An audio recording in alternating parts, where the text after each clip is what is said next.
Well, it has been Amber's lifelong, it's been her lifelong dream to be like Oprah. Yes.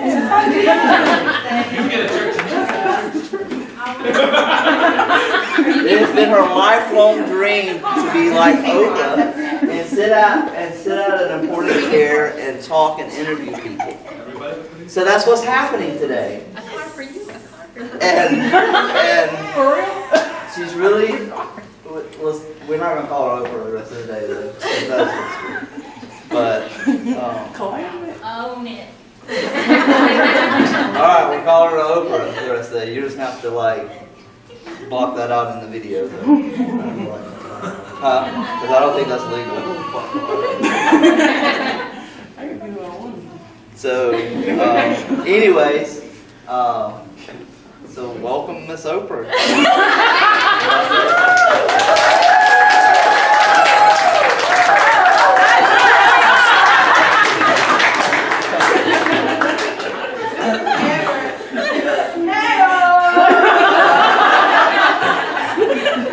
Okay, wow. Okay, how are y'all doing? Good. Awesome. We are in our 4th week of Shades of Grace. Has it been good? Yes. Have y'all enjoyed Shades of Grace? Yes. Has it been something beyond what you probably expected? Yes. Yeah. It's been a whole lot of shades of grace that I don't think all of us really understand or let rule in our life. And I think today's going to go even deeper in that grace, even deeper in a different shade of grace.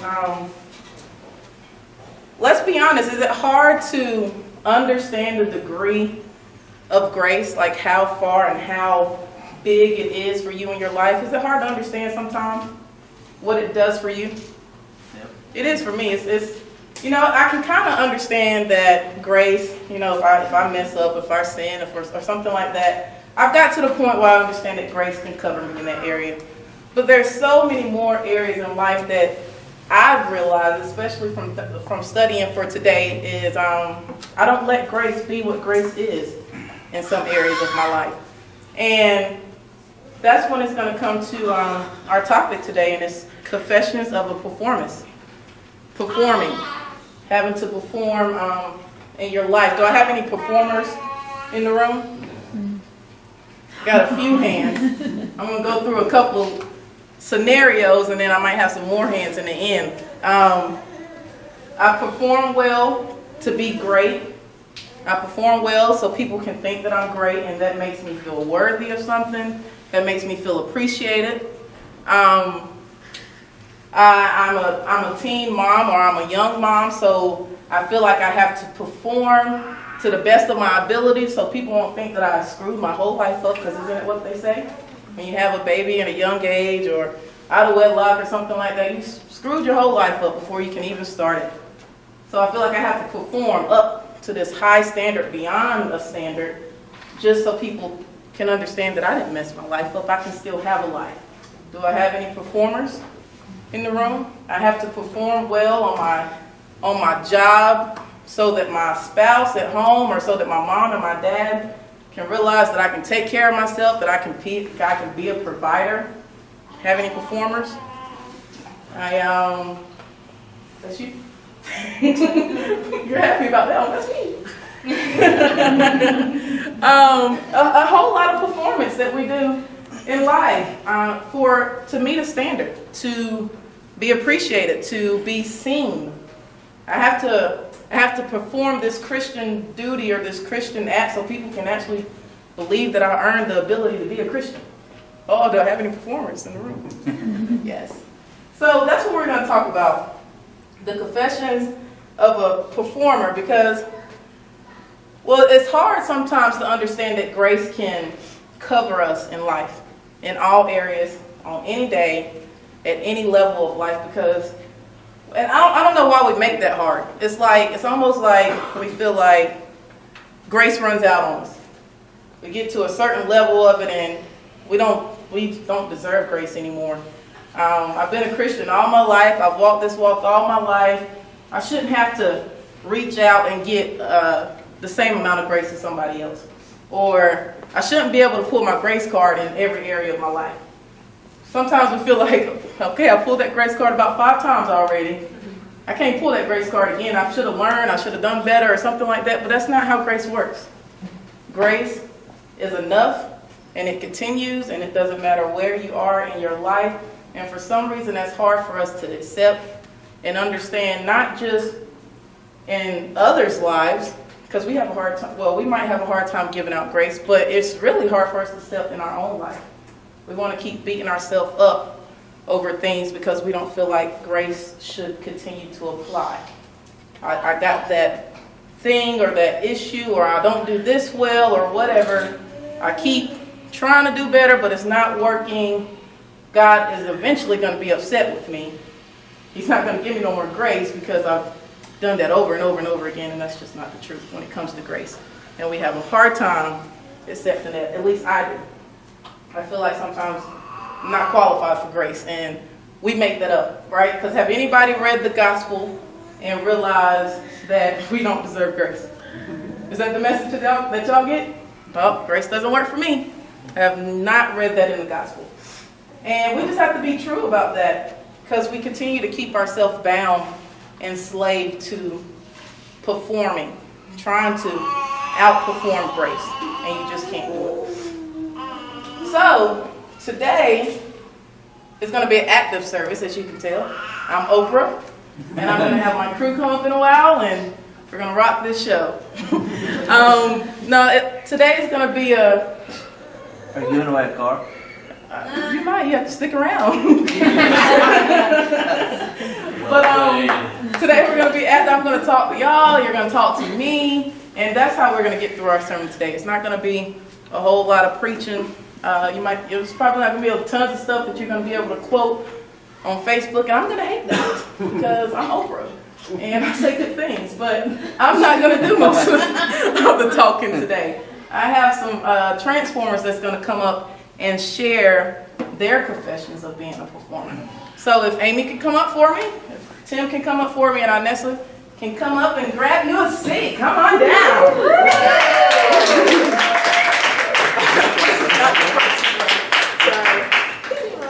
Spin the wheel. I don't know my shows. I feel a little low. There we go. How are y'all today? All right. So, welcome to the Amber Show. I'm Amber. I don't want to be Oprah anymore. I want to be me. All right. So we're going to talk about the confessions of a performer. That's today's topic. And I have some questions for Tim, Inessa, and Amy. And the first question is for all 3 of y'all. So we're going to start here and just go. Is that okay with you? Oh, okay. Well, we're going to go on anyways. All right, so have you ever found yourself being a performer in life? Well, Oprah. Talk loud enough so my audience can hear you. Spiritually, definitely. When I was younger, I belonged to a church. It was based around performance. It was. I mean, that's pretty much the majority of what worship or, the sermon. It was performance. Everybody in the congregation was doing something to perform. And after a while, I kind of realized that, and I grew uncomfortable, and it's not enjoyable. Okay. All right, Inessa, have you found yourself being a performer in life? Yeah, back in high school playing basketball, of course. No matter how good I thought I played, it was never good enough for my dad. I played with all my heart, at least I thought I did, and I'd go up to my dad and nothing.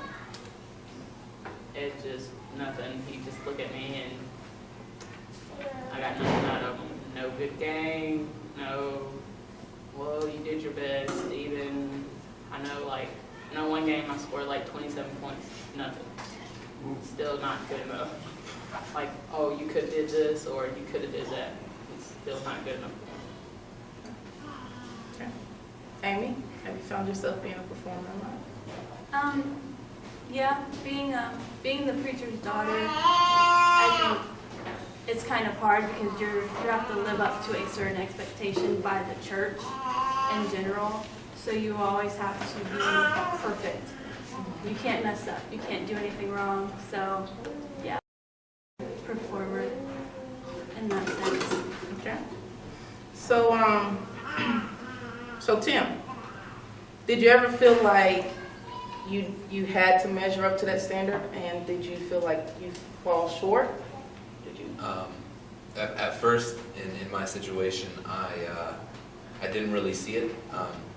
But so yes, there was that indirect obligation that I wasn't even aware of, that I had to live up to something. So I naturally tried to meet that standard. I naturally tried to perform, or do what everybody else was doing, or even get baptized, because it was the thing. It wasn't even a spiritual connection, but it was something that everybody was doing, and it was almost a status symbol.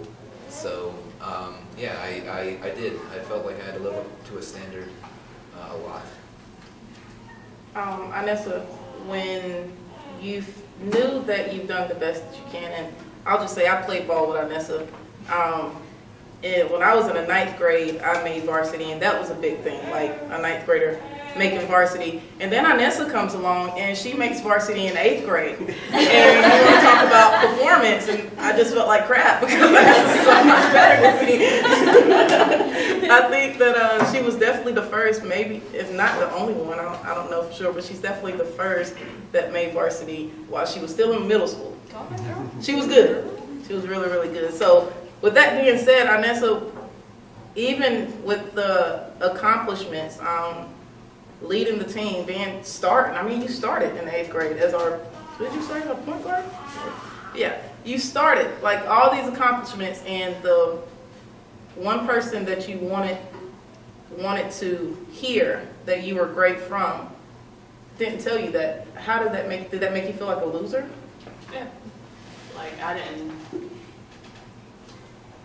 feel like I was good enough at all the way up to college when I went to Southern Westland.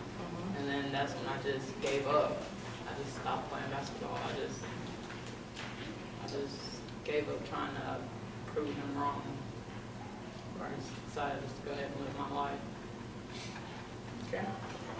Amy, if with all these standards that you had as the preacher's daughter, if you actually measured up to them, if you felt like you were there, would you really be content with measuring up, or would you create a new standard?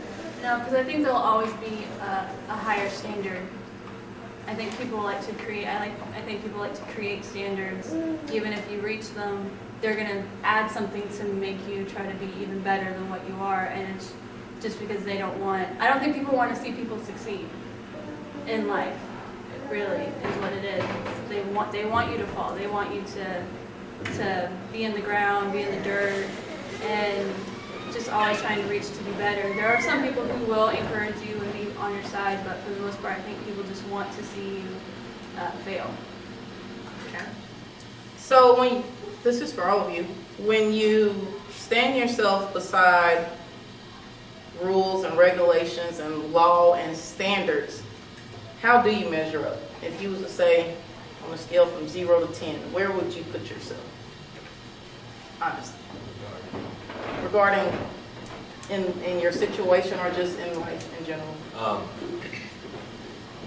mean, there are places where I would meet the standard, a few places where I would exceed it, but the majority would be nowhere near meeting the standard as far as what people expect. I don't believe some of those expectations are wrong, but performance-based.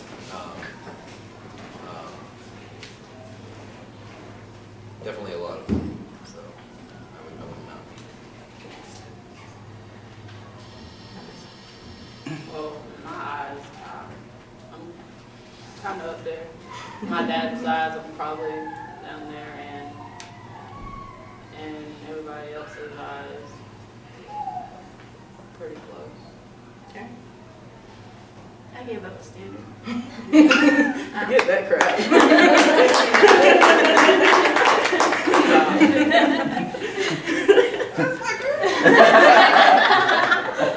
Her father's out in the front row, guys.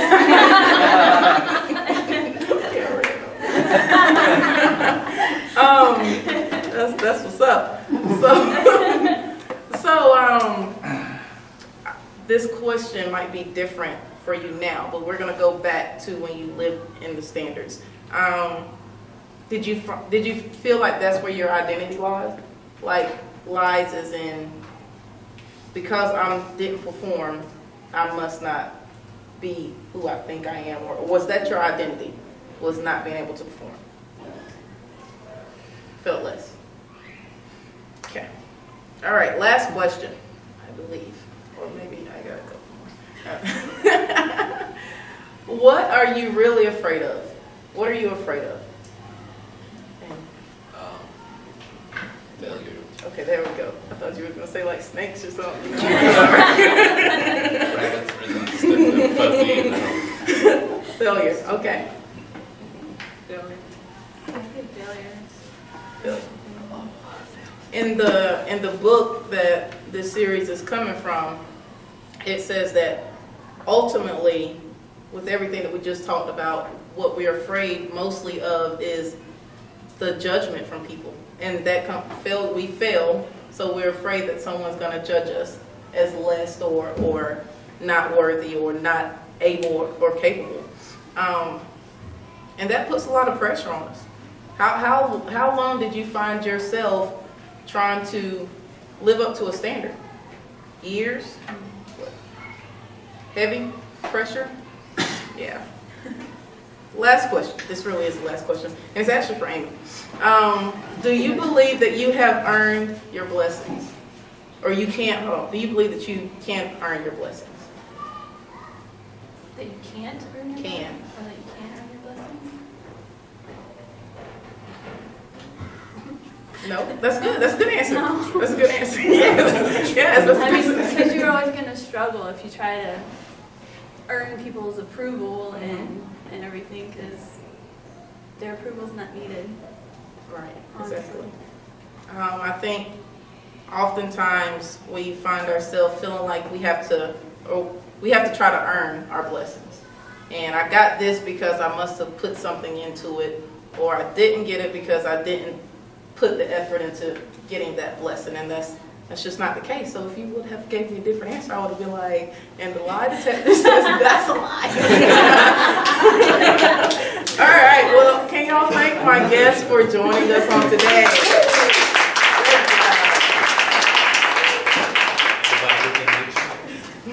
Jesus. Okay. So, do I have any performers in the house? Find yourself there. All right. So when I was printing out my papers this morning, the printer was being silly, and it only gave me my first half and my last, and for some reason it didn't want to give me this middle.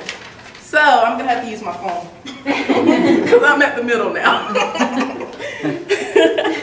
All right. So performance. Performance speaks a language of earning. I have to earn this. I have to earn that. It doesn't speak a language of giving, because you're not giving just to give. You're giving to earn something. I'm giving a good effort because I want to earn my worth. So we find ourselves oftentimes trying to perform.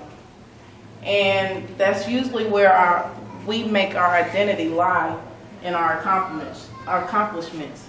Our identity lies in our accomplishments and not in Jesus. When I do it myself, I didn't realize how much a performer I am until I started studying this and replaying in my head how I'm always seeking someone to tell me I did a good job, or you do good here, or we noticed this here. I really thought, well, I do feel like I do things because that's just what I want to do. I want to do these things because that's what's in my heart to do. But I do know now that when I don't get the acknowledgement from it, kind of makes me feel like crap. Kind of makes me feel like I didn't do enough, or I didn't meet a certain standard. And when we find ourselves being performers in life, we don't let grace do what it does. Grace covers us even in those areas where we lack in performance. In the book, it talked about the big L and a little L. And the big L is God's law. We have to live up to those standards, or we try to live up to God's laws. The simple ones, the ones that I hope are easy for us. Thou shalt not kill, thou shalt not steal. Hope you don't struggle with that. And if you do, guess what? There's grace. But we got the big L's, and then we have these little L's over here that I feel like sometimes puts even more pressure on us. And those little L's, those little laws are what we create, what we put on each other. Because I have to live up to my Father's standard, because I have to live up to the church's standard, These are laws that are little because they're not God's laws, but they're so big in our life. We find ourselves trying to live up to those standards even more than we live up to God's standards, because we're always looking for our worth in our accomplishments. Your identity does not lie in that.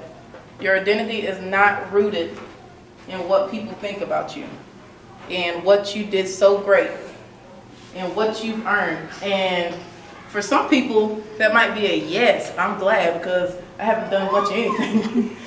While for other people, that might be well, that's just not fair because I've done everything. That's not fair because I've earned this. I've worked hard. I've disciplined myself. I've put all of my effort into this area. This is who I am. I earned who I am. And that's not how grace works. You cannot outperform grace. Your worth is not in what you've done or what you can do. Your worth is in what has already been done. Can you accept that in your life?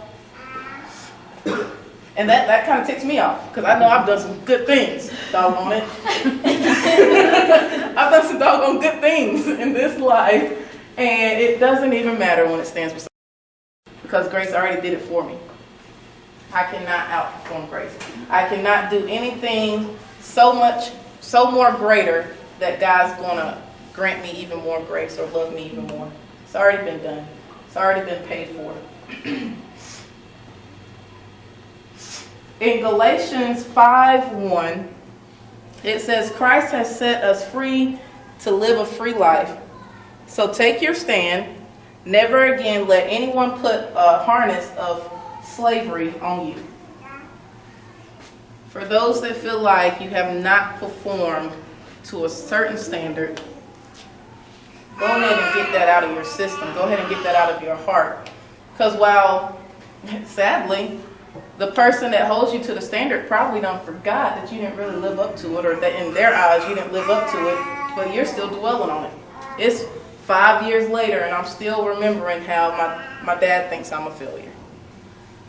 We cannot be slave to that anymore. We cannot be bound to that anymore, because your identity does not lie in what someone thinks about your performance, but it lies into the ultimate performance, and that's what we've been singing about all morning, about what was done on the cross for us, about the weights that was carried for us.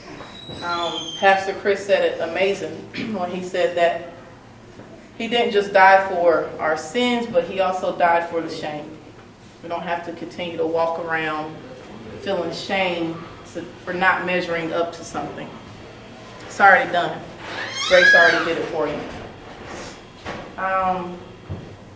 Have you allowed grace to bring freedom in your life? Truly? I can't answer that question with a yes. I can get up in front of you today and say, I cannot answer that question with a yes. Not as of today. But I'm working on it. Because grace is enough. Grace is absolutely enough to make me free in life, to make me live in freedom in all areas of my life. I do not have to be bound and slave to that anymore.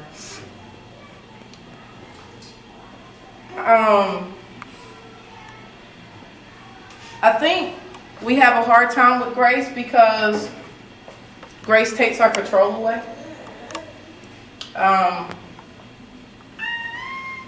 We like to have some standards. We like to have some laws because, say for example, if I'm working hard on my job and that means that I get a promotion, or that means I get something. So I like having control of that. I like being able to bring my performance to the table and get something out of it. I controlled that. I did that. That was in my control. But grace takes our control away when it comes to our spiritual life, when it comes to our walk with Christ, because like I've said previously, there's nothing we can do so great to earn God's grace. There's nothing I can do so great to earn a certain standard in life, because grace already did it. Grace takes the control away. And we like to have control.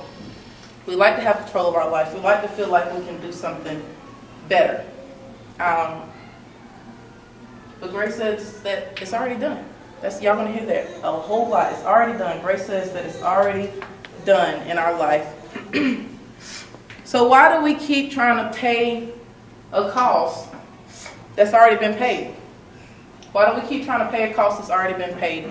We're trying to continue to perform for God, for people, when the price has already been paid. I think Lisa said this morning, I don't know how to repay you. You don't have to. You don't have to repay him. This is a one-way street. Performance is a two-way street. You perform, you earn. That's not grace. Grace is a one-way street. God did it. It's done. There's nothing you have to put back into it except for, like you said, love. I mean, love, let that win. Let grace win in your life. Well, which one? That one-way street.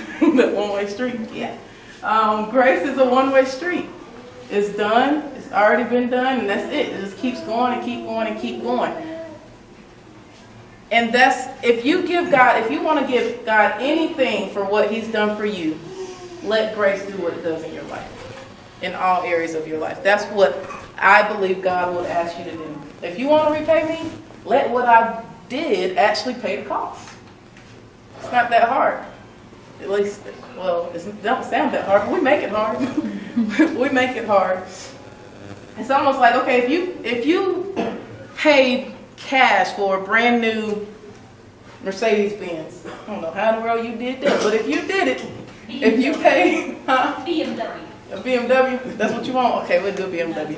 If you pay cash for a brand new BMW, would you still go back every month and pay a car note? No. Would you go back in there and say, you know, I've already paid for this, but just to show you that I'm good enough or I deserve this car, I'm going to pay another payment. And I'm going to keep doing this because I'm trying to show you I got it like that. No, we don't do that. We do not do that. When the ultimate costs have already been met, we don't have to keep trying to perform. We don't have to keep trying to pay for that. That's a good word, right? Let that mean something in your life today and forevermore. Don't just hear it. Let it live in you. This is good. This is from the book. I can't even take credit for it. This is good. The law, I can't take credit for it. The law may have been the first word, but thank God it's not the last. The law might have been the first word, but thank God it's not the last word. This is the last word. In John 3:17, it says, "For God did not send his Son into the world to condemn the world, but to save the world through him." That's the last word. The last words on that cross was, "It's finished." It is finished. There's a lot of churches that will argue with our message on today and say that we make grace too easy, or we talk about grace too much, or we need to put some ands or buts in there, or some ifs or whatever. But grace is just that. It's amazing. It's the good news for us in our life. But grace, it really wasn't easy. I mean, we've sung a song this morning that talked about the weight of the cross. A man who was beaten walked with heavy weights on him up the mountain, hung up on the cross in pain and suffering, and he hung there and he hung there and he hung there to pay a cost. To pay a cost that we don't let fully check out in our life, that we don't let fully cash in.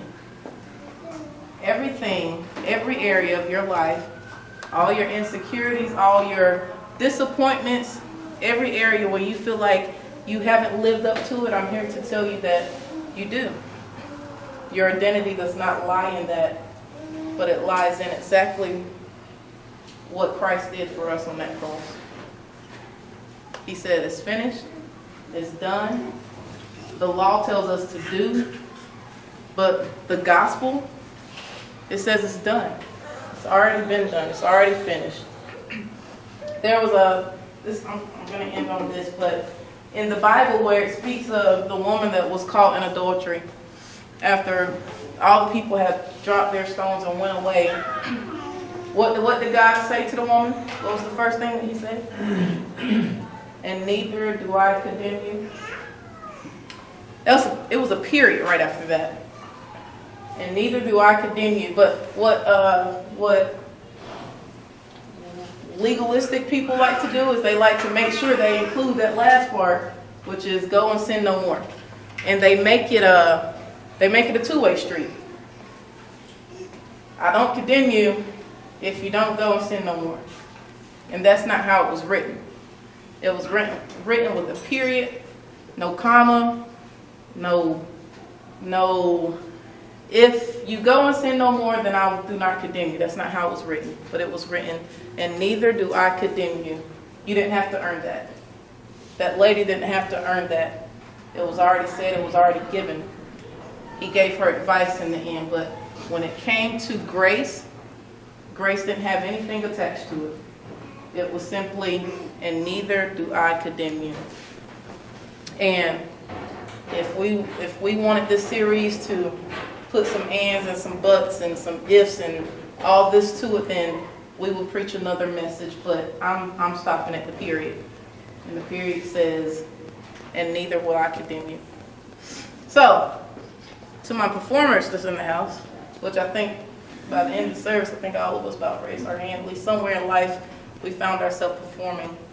I'm asking and requesting that you let grace pay the cost in that area. And you don't live up to any standards that's created by laws that we put on ourselves. And you don't continue to let, I'm going to go with, what did you say? Forget the standards? Mm-hmm. Forget that standard. That's not who you are. You can't perform righteousness. You can't perform goodness. You are good. You are righteous because you believe. Because you know exactly what Jesus did for you and what grace means to you. Amen.